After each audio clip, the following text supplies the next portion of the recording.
स्वागत है आपका हिंदी ज्ञान संकल्प चैनल पर। चलिए दोस्तों, आज फिर से पत्र पत्रिका और पुरस्कार सम्मान साहित्य पर वीडियो में आपका स्वागत है। आज हम करते हैं 2049 क्वेश्चन से, और जितने भी क्वेश्चन हैं वो आज की वीडियो में हम कंप्लीट कर लेंगे। जितने भी यूथ कंपटीशन की बुक के अंदर हमारे ये पत्र पत्रिका के और सम्मान की वीडियो के जितने भी क्वेश्चन हैं वो सारे आज कंप्लीट हो जाएंगे। तो इसमें हम देखते हैं, सबसे पहला क्वेश्चन है, उदंडमार्तन समाचार पत्र के संपादक कौन थे। सबसे पहला समाचार पत्र है, तो ये बहुत बार पूछा जाता है, तो इसमें हो जाएगा हमारा। और ये बहुत बार हमने अभी पीछे किए हैं, उसमें 2-3 वीडियो हैं, उसके अंदर ये जो है कि चाहे कोई भी सन हो या फिर कोई भी एग्जाम हो, उसके अंदर ज़रूर पूछा गया, तो इसकी डिटेल हमें पता होनी चाहिए। तो इसमें देखते हैं, पंडित जुगल किशोर, ये कहाँ के थे? कानपुर के थे। और कहाँ से प्रकाशित होती थी ये? कलकत्ता से। जुगल किशोर जी हैं वो कहाँ से थे? कानपुर से। लेकिन पत्रिका ये समाचार पत्र है वो कहाँ से प्रकाशित होता था? कलकत्ता से। एक बार इसकी डिटेल पढ़ लेते हैं। उदंडमार्तन है वो समाचार पत्र के संपादक पंडित जुगल किशोर थे। भारत मित्र के संपादक है वो 1877 ईस्वी में रुद्रदत्त शर्मा, और 1899 के आसपास है वो, उसके बाद में बाल मुकुंद गुप्त थे। राजा राम मोहन राय हैं वो किसके थे? बंगदूत के, 1829 में, और साप्ताहिक समाचार पत्र था, कलकत्ता से प्रकाशित होता था। राजा लक्ष्मण सिंह है 1855 में आगरा से प्रजातेसी का संपादन करते थे। ये क्या थे? ये भारतेंदु से युग से पहले के जो समाचार पत्र हैं वो वहाँ से स्टार्ट है, तो उनसे ही शुरुआत होती है। उसके बाद में भारतेंदु युग के हैं, ये बाल मुकुंद गुप्त हैं, या फिर उसके बाद ये राजा मोहन राय हैं, तो उनको भी जो भारतेंदु युग है उनसे पहले स्टार्ट हुई। तो उसके बाद में क्या है, पत्रिका के बाद में भारतेंदु युग के जितने भी कवि हैं उन्होंने क्या है, समाचार पत्र या फिर पत्रिकाएं निकाली थी। आगे देखते हैं, 2050 नंबर क्वेश्चन है, आचार्य महावीर प्रसाद द्विवेदी द्वारा पत्रकारिता संस्कृति पत्रिका के माध्यम से जन रुचि जागृत परिष्कृत करने से संबंधित कौन सा कथन सही नहीं है?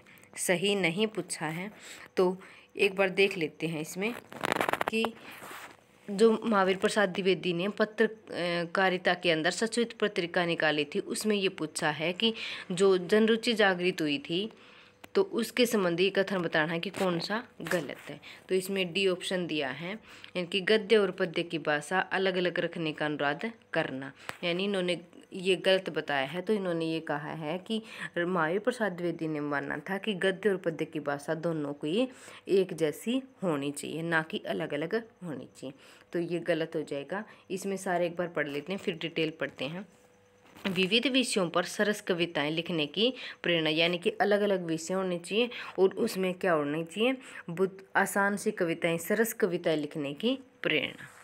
आगे है, परंपरा से चले आ रहे छंदों के स्थान पर सभी प्रकार के छंदों को प्रोत्साहन देना, यानी जो पीछे से चले आ रहे छंद हैं, यानी एक छंद को लेकर के उसी युग के अंदर एक ही छंद प्रयोग किया गया। इन्होंने क्या किया कि उस परंपरा को तोड़ के, यानी सभी प्रकार के छंदों का, यानी सब प्रकार के छंदों का सभी रीतियों के अनुसार प्रयोग करना।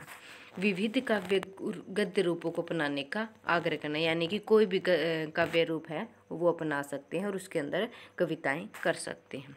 आगे चलते हैं, इसमें है डिटेल एक बार देख लेते हैं। गद्य और पद्य की भाषा है ये इन्होंने नहीं मानी अलग अलग। आगे देखते हैं कि पत्रकारिता के माध्यम से जन रुचि पुरस्कृत करने के संबंध में यह कथन सही नहीं है, क्योंकि द्विवेदी जी ने गद्य और पद्य की भाषा खड़ी बोली के प्रयोग पर जोर दिया था। इन्होंने बोला था कि गद्य और पद्य दोनों की भाषा क्या होनी चाहिए? खड़ी बोली होना चाहिए। आगे है, विविध विषयों पर सरस कविताएं लिखने की प्रेरणा देना, और छंदों के स्थान पर जो क्या है, सभी प्रकार के छंदों का प्रयोग को प्रोत्साहन देना, विविध काव्य रूपों को अपनाने का आग्रह करना, ये सारे क्या हैं? सत्य कथन हो जाएंगे। आगे देखते हैं, जो महावीर प्रसाद द्विवेदी ने सरस्वती पत्रिका जहाँ से संभाली थी वहीं से क्या हो गया था, हिंदी का परिष्कृत रूप और क्या है, मानित रूप जो है, यानी कि सभी कवियों के लिए एक जैसी भाषा और उनको क्या है समझ में आने वाली से सरस कविताएं, यानी कि सबको समझ में आने वाली और सरस कविताएं होनी चाहिए, ऐसा उन्होंने क्या कहा था। खड़ी बोली के रूप में ही उन्होंने क्या है ज़्यादातर उनको योगदान दिया गया। आगे देखते हैं 2051 क्वेश्चन है, इसमें देखते हैं क्या है, मैच इट करना है। प्रजा हितैषी है, ये हमने पढ़ ली है, तो ये हो जाएगी लक्ष्मण सिंह की। किसकी हो जाएगी? लक्ष्मण सिंह की। आगे है समालोचक, ये भी हमने पढ़ी है अभी, तो समालोचक हो जाएगी चंद्रधर शर्मा गुलेरी की। ब्राह्मण हो जाएगी इसके अंदर सबसे पहले है प्रताप नारायण मिश्र की, और आनंद कादम्बनी है बद्री नारायण चौधरी प्रेमघन की। ये हो जाएंगी सारी पत्रिका इनकी, और डेट भी इसके साथ में ध्यान रखनी है इनकी। प्रजा हितैषी है राजा लक्ष्मण से की, इसमें यहाँ पर देख लेते हैं, और हमने देखो ये डेट भी यहाँ पे याद रखी है, 55 की है, ये 1855 की। समालोचक क्या है? 1902 की, हमने पढ़ी थी पीछे भी। ब्राह्मण प्रताप नारायण मिश्र की 1883 की हो जाएगी। आनंद कादम्बनी है बद्री नारायण चौधरी प्रेमघन की है, जो कि 83 की है। और ये हो जाएगी हिंदी प्रदीप किसकी है? बालकृष्ण भट्ट की हो जाएगी। आगे देखते हैं इसमें हिंदी भाषा के परिमार्जित रूप को निर्धारित करने वाली पत्रिका का नाम। जहाँ पे भी हिंदी भाषा के परिमार्जित या परिकर्षित रूप का नाम आ जाए, वहाँ पे क्या कौन सी पत्रिका आ जाएगी? सरस्वती पत्रिका, यानी कि मासिक पत्रिका थी, और यहाँ पे सीधा इन्होंने क्या लिखा है? सरस्वती मासिक। तो ये किसने स्टार्ट की थी, कहाँ से स्टार्ट की थी? और ये इलाहाबाद से स्टार्ट होती थी, और कहाँ कौन करते थे? महावीर प्रसाद द्विवेदी 1903 से स्टार्ट करते हैं। आगे देखते हैं इसमें हिंदी भाषा के परिमार्जित रूप को निर्धारित करने वाली पत्रिका का नाम सरस्वती मासिक है, और सरस्वती हिंदी साहित्य की प्रसिद्ध रूप गुण संपन्न प्रतिनिधि पत्रिका थी। इस पत्रिका का प्रकाशन इलाहाबाद से सन 1900 के जनवरी मास में प्रारंभ हुआ था। अभी ये ध्यान रखना है कि जनवरी मास से प्रारंभ हुआ था, और कब से? 1900 स्टार्ट हुई थी, लेकिन महावीर प्रसाद द्विवेदी ने इसके 1930 से क्या हुए थे? संपादक बने थे, और 1920 तक रहे थे। एक और भाषा के स्तर पर और दूसरी ओर प्रेरक बनकर मार्गदर्शन का कार्य संभालकर द्विवेदी जी ने साहित्य और राष्ट्रीय चेतना को स्वर दिया था। इम्पोर्टेंट है, क्योंकि इसी कारण इम्पोर्टेंट है क्योंकि हिंदी भाषा को उन्होंने क्या किया है? परिमार्जित रूप दिया है। आगे देखते हैं हिंदी क्षेत्र से निकलने वाले प्रथम समाचार पत्र बनारस अखबार के संपादक कौन थे? ये क्वेश्चन भी हम पीछे पढ़ के आए हैं, और बनारस अखबार के हमने पीछे पढ़ा है, वहाँ जहाँ तक 2-3 क्वेश्चन बने हैं, तो उसमें क्या था? ये शिव प्रसाद सिंह थे इनके संपादक। लेकिन यहाँ पे क्या पूछा है? हिंदी क्षेत्र से निकलने वाले प्रथम समाचार पत्र बनारस अखबार के संपादक कौन थे? ये हो जाएगा गोविंद दत्त थे।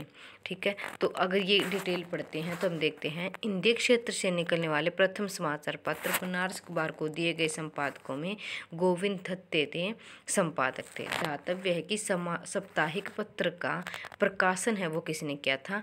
शिव प्रसाद सिंह के संपादकों में 1845 में बनारस से प्रारंभ हुआ था। ये ध्यान रखना है कि कौन कौन इसके साथ में थे। बहुजन अधिकार पाक्षिक का सर्वप्रथम प्रकाशन कहाँ से हुआ था? अभी ये कौन सा है कि पाक्षिक है, ये 15 दिनों में एक बार निकलती थी, तो ये बहुजन अधिकार है, क्या है? पाक्षिक है। सर्वप्रथम पूछा है कि कहाँ से प्रकाशित होती थी, तो ये हो जाएगा मेरठ से। और यहाँ पे दिया कि मेरठ है उत्तर प्रदेश से मोहन ने मिश्राय है, उन्होंने अक्टूबर 1921 में क्या किया था? इसको आरंभ किया था। किसने किया था? कि मोहन ने मिश्राय उत्तर प्रदेश से 1981 में आरंभ किया था। आगे देखते हैं 2055 पे है सरस्वती पत्रिका कहाँ से प्रकाशित होती है? अभी ये देखो कितने क्वेश्चन और कितनी प्रकार से पूछे जाते हैं, तो इसमें हो जाएगा डी ऑप्शन हो जाएगा इलाहाबाद से। मैंने पीछे बताया कि सरस्वती पत्रिका है वो इलाहाबाद से प्रकाशित होती थी, 1900 स्टार्ट थी, और 1900 भी कहाँ से स्टार्ट, कौन से मास से स्टार्ट हुई है? जनवरी मास से। 1903 में महावीर प्रसाद द्विवेदी ने संभाला था, और 1920 तक। आगे देखते हैं कहानी नाम की पत्रिका प्रकाशन कब से शुरू हुआ था? कहानी नाम की पत्रिका है वो उसका पूछा है कि कब से शुरू हुआ था, ये हो जाएगा 1938 से। अब ये देख लेते हैं कि इसके अंदर किसने किसने योगदान दिया है। तो कहानी नाम की पत्रिका का प्रकाशन है 1938 से हुआ था, और 1938 से ही यह पत्रिका सरस्वती प्रेस से श्रीपत राय के संपादन में लिखी थी। क्या कहते कि जो ये कहानी नाम की पत्रिका है वो कहाँ से निकलती थी? श्रीपत के राय के संपादन में निकलती थी और सचवती प्रेस से। भैरव प्रसाद गुप्त हैं 1955 ईस्वी में इसके संपादन से जुड़े थे और 1960 तक इसका संपादन करते थे। यानी कहानियों का जहाँ से डेट स्टार्ट होता है वहीं से भैरव प्रसाद गुप्त की भी क्या आती हैं, कहानियाँ नाम से कहानियाँ भी बहुत सारी हैं इनकी, और क्या है कि इनकी पत्रिका भी निकली हुई है। यहाँ पे अगर कहानी पूछी जाए तो 1938 नाम की एक पत्रिका है, 38 से शुरू है जो। आगे देखते हैं। नई कहानियाँ पत्रिका के संपादक कौन थे? नई कहानी पत्रिका के संपादक कौन है? हमने अभी बात की थी भैरव प्रसाद गुप्त की। नई कहानियाँ पत्रिका के संपादक भैरव प्रसाद गुप्त हैं और 1960 ईस्वी से 1963 ईस्वी तक 3 साल तक ही क्या है नई पत्रिका का संपादन किया था और दिल्ली से प्रकाशन होता था। इम्पोर्टेंट है भैरव प्रसाद गुप्त की ये पत्रिका। 2017 का ज्ञानपीठ पुरस्कार निम्नलिखित में से किस लेखिका को दिया गया है? क्या बोले कि 2017 में ज्ञानपीठ पुरस्कार पूछा है कि किसको दिया गया है, तो ये हो जाएंगी कृष्णा सोबती। और मैंने पहले भी बताया आपको कि कृष्णा सोबती का जो पुरस्कार मिला है वो उनको हिंदी के संपूर्ण साहित्य के लिए, यानी एक रचना के लिए नहीं बल्कि संपूर्ण साहित्य के जितना भी इन्होंने साहित्य लिखा उसको देखते हुए उनको संपूर्ण साहित्य पे क्या मिला है, ज्ञानपीठ पुरस्कार। 4 कवियों को और एक लेखिका को उनको क्या है कि पहले क्या है किसी एक रचना को देख करके उस रचना के हिसाब से उनको क्या दिया जाता था, ज्ञानपीठ पुरस्कार। लेकिन क्या हुआ जब लास्ट के 4 हो गए थे उसके बाद में क्या हुआ, कृष्णा सोबती और उसके आगे जो इनके कवियों को लेखकों को मिला है तो वो उनको मिला है संपूर्ण साहित्य पर। तो इनका कृष्णा सोबती को भी क्या मिला है कि संपूर्ण साहित्य पर इसका पुरस्कार मिला है, ज्ञानपीठ पुरस्कार। और कब मिला है? 1982 में। आगे देखते हैं। इसमें है निम्न में से कौन सी पत्रिका का संपादन भारतेंदु ने किया था? पत्रिका का संपादन पूछा भारतेंदु ने, तो ये साफ दिखाई दे रहा है और ये कब की है? 1868 की। सबसे पहली पत्रिका है भारतेंदु की, ये भी ध्यान रखना है।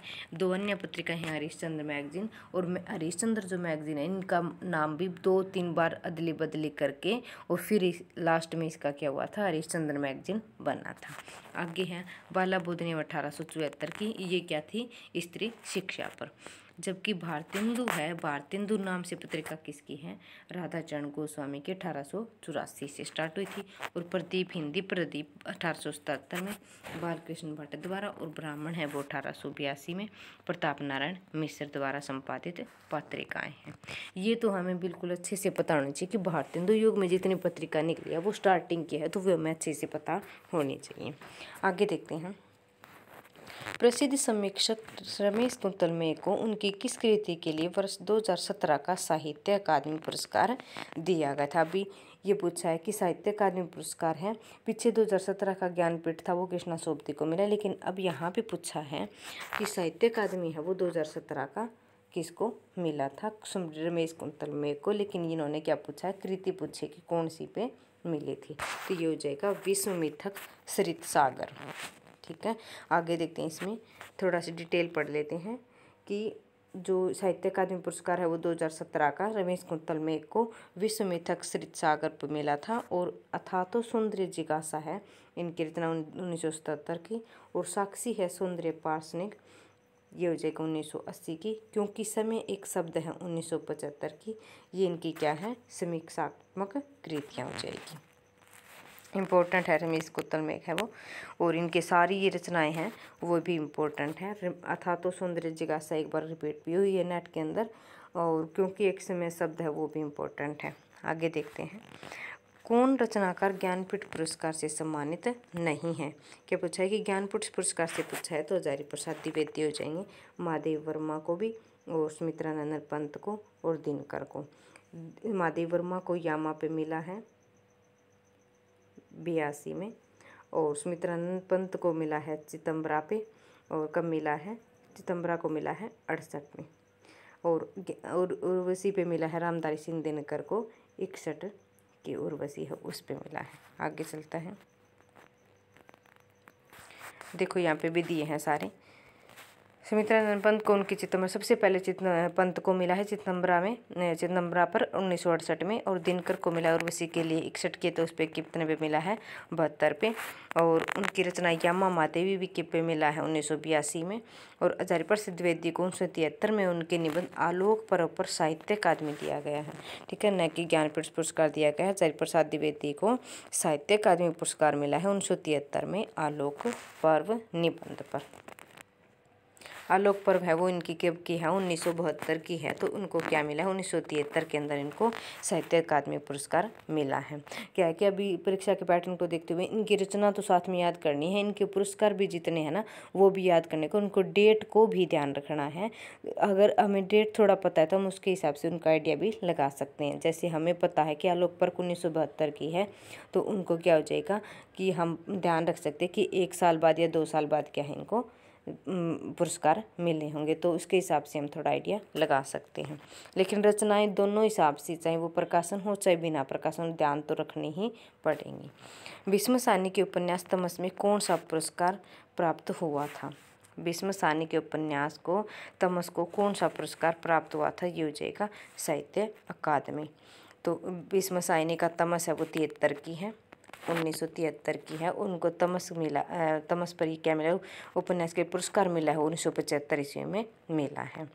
इसी साल पंजाब सरकार ने भी इनको क्या दिया था? शिरोमणि लेखक पुरस्कार भी दिया था। ये भी ध्यान रखना है कि पंजाब सरकार का क्या है, इनको पुरस्कार मिला है शिरोमणि लेखक पुरस्कार। किस रचना पर केदारनाथ सिंह को भारतीय ज्ञानपीठ पुरस्कार मिला है? ज्ञानपीठ पुरस्कार आगे मिले हैं, तो इसमें देखते हैं उत्तर कबीर और अन्य रचनाएं। आगे इनको क्या है संपूर्ण साहित्य पर मिलने लगे हैं, तो ये देखते हैं। उत्तर कबीर और अन्य कविताएं पर केदारनाथ सिंह को भारतीय ज्ञानपीठ पुरस्कार मिला है। संपूर्ण रचनाओं के लिए उन्हें यह क्या हुआ है पुरस्कार प्राप्त हुआ है। 2013 का 49वां ज्ञानपीठ पुरस्कार है। 1984 के बाद में ज्ञानपीठ पुरस्कार लेखक के समग्र साहित्य योगदान पर दिया जाने लगा, 1984 के बाद में दिया जाने लगा है। और क्या है 1982 को महादेव वर्मा को मिला है, किस पे 1940 की जो यामा है उन पे 1982 में मिला है। उसके बाद में क्या है ज्ञानपीठ पुरस्कार है वो क्या है समग्र जो जितनी भी उनकी साहित्यिक रचनाएं हैं उन पे मिलने लगा है। केदारनाथ सिंह को वर्ष 2013 का 49वां ज्ञानपीठ पुरस्कार प्रदान किया गया। ध्यान रखना है 2013 का 49वां ज्ञानपीठ पुरस्कार मिला है, और यह पुरस्कार पाने वाले हिंदी के 10वें लेखक थे। ये भी ध्यान रखना इंपॉर्टेंट है। कौन से लेखक थे? ये 10वें लेखक थे। 2017 में कृष्णा सोबती को ज्ञानपीठ पुरस्कार दिया गया था, वो भी हमने पीछे पढ़ा है। अगर हम देखते हैं कि 2013 का इनको केदारनाथ सिंह को मिला है, तो 2017 को कृष्णा सोबती को। प्रजाहितैषी अखबार कहाँ से निकलता था? ये भी हमने पीछे पढ़ा है 1855 से, और ये क्या है कि इसका आगरा से निकलता था। देखो एक बार इनका प्रकाशन वर्ष पूछ लिया जाता है, इनका अखबार का या समाचार पत्र का, या फिर एक बार इनका क्या प्रकाशन जगह पे पूछ ली जाती है, स्थान पूछ लिया जाता है। तो 1855 में निकलता था, और लक्ष्मण सिंह की पत्रिका थी। और कलकत्ता से क्या निकलते थे? बंगदूत है राजा राम मोहन राय की 1829 में। आगे देखते हैं। हिंदी का पहला समाचार पत्र है। देखो कितनी बार कितने क्वेश्चन बने हैं। पहले समाचार पत्र उदंड मार्तंड पे कहाँ से प्रकाशित हुई है, कब हुई थी और किसके संपादन में निकली है? तो ये हो जाएगा उदंड मार्तंड।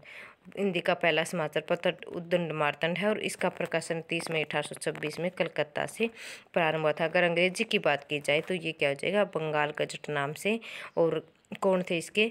जेम्स ऑगस्टस हिक्की हो जाएंगे इसके संपादक। और कब से स्टार्ट हुआ था? 1780 से।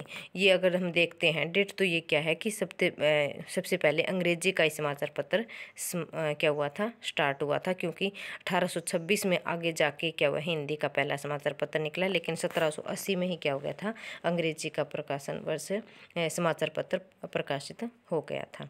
और बनारस अखबार है वो किसका है? 1845 में शिव प्रसाद सिंह का बनारस से हो जाएगा। तो आज थी इतने ही क्वेश्चन थे दोस्तों, और हिंदी पत्रिका और पत्र पत्रिका सम्मान और पुरस्कार की ये सारे क्वेश्चन हो गए हैं फिनिश। अब हम आगे एक नया टॉपिक स्टार्ट करेंगे। अगर आपको वीडियो पसंद आई है, या फिर आप हमारे चैनल पर नए हैं, तो हमारे चैनल को लाइक करें और ज़्यादा से ज़्यादा शेयर करें। थैंक यू दोस्तों।